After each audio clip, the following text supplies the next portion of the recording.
OPS के बाद NPS और अब यूपीएस। ओपीएस और यूपीएस में क्या अंतर है? क्या यूपीएस ओपीएस के समान है?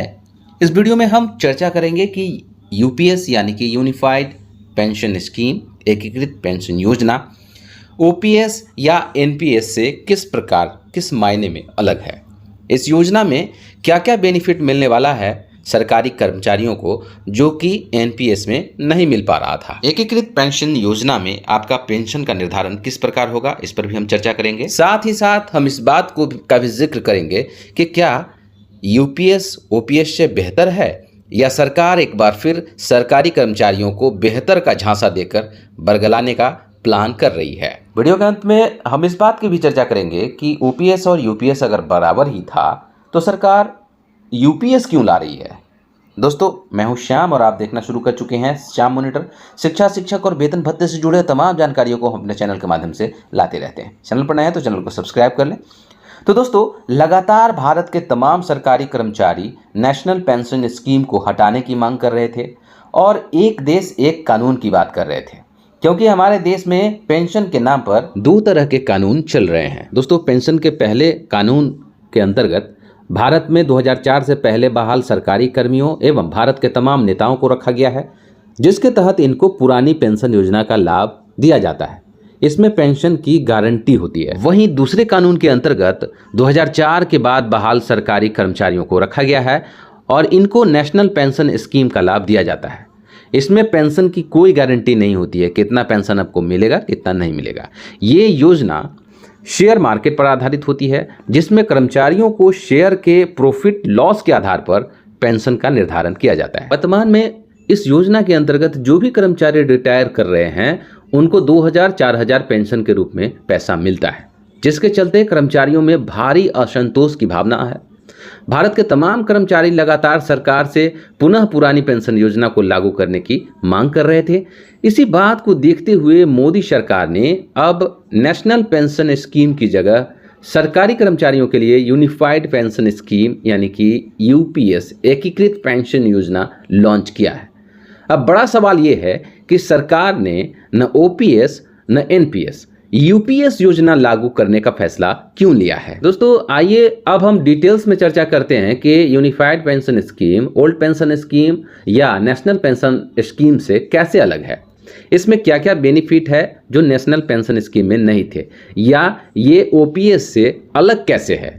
आइए जानते हैं कि नई एकीकृत पेंशन योजना में आपको पेंशन का निर्धारण कैसे होगा। साथ ही साथ हम इसकी तुलना ओपीएस पुरानी पेंशन योजना से भी करेंगे। साथ ही साथ डीए एवं डीआर का निर्धारण कैसे होगी, इसकी भी चर्चा इस वीडियो में हम करेंगे। तो दोस्तों, आप अगर एक सरकारी कर्मचारी है तो पूरे वीडियो को ध्यान से देखना, और अभी तक आपने वीडियो को लाइक नहीं किया है तो लाइक करके चैनल को सब्सक्राइब भी कर लें।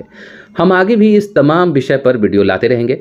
वीडियो को ज़्यादा से ज़्यादा दोस्तों में शेयर करें, साथ ही साथ अपना सजेशन हमें कमेंट बॉक्स में ज़रूर दें।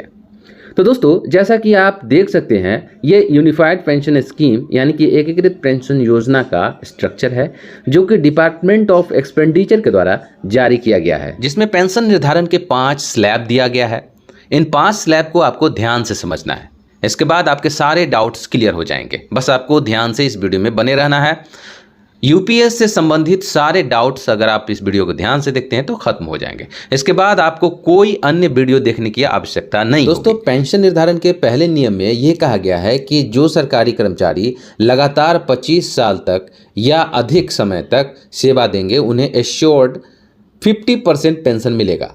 किसका 50%? तो मैं आपको बता दूं कि ये 50% उनके रिटायरमेंट के अंतिम साल के 12 महीने के एवरेज बेसिक पे का 50% होगा।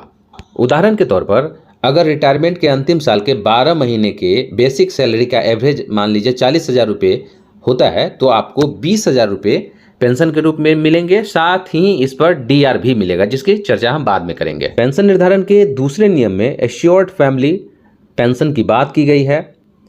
कर्मचारियों की मृत्यु के बाद उसके पेंशन का 60% की राशि पारिवारिक पेंशन के रूप में सुनिश्चित की जाएगी। उदाहरण के तौर पर मृत्यु के समय पेंशन भोगी को अगर 50,000 रुपये पेंशन मिलता है तो उसके पति पत्नी को उसका 60% यानी कि 30,000 रुपये मिलेगा। दोस्तों अब हम एकीकृत पेंशन योजना के तीसरे नियम की बात करते हैं। दोस्तों तीसरे नियम की बात करें तो इसमें एश्योर्ड मिनिमम पेंशन की बात की गई है।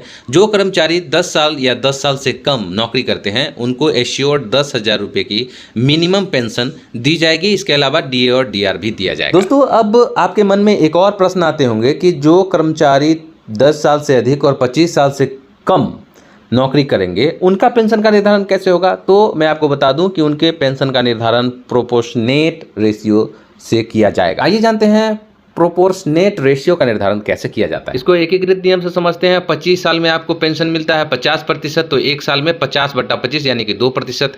अगर किसी कर्मचारी के द्वारा 12 साल नौकरी किया जाता है तो 12 × 2 24%, 15 साल में 15 × 2 30%। तो इस तरह से आपका पेंशन का निर्धारण प्रोपोर्शनेट रेशियो से किया जाता है। दोस्तों अब हम चर्चा करेंगे पेंशन निर्धारण के चौथे नियम की, जो कि काफ़ी इंपॉर्टेंट है क्योंकि ये पॉइंट्स काफ़ी कन्फ्यूजिंग है।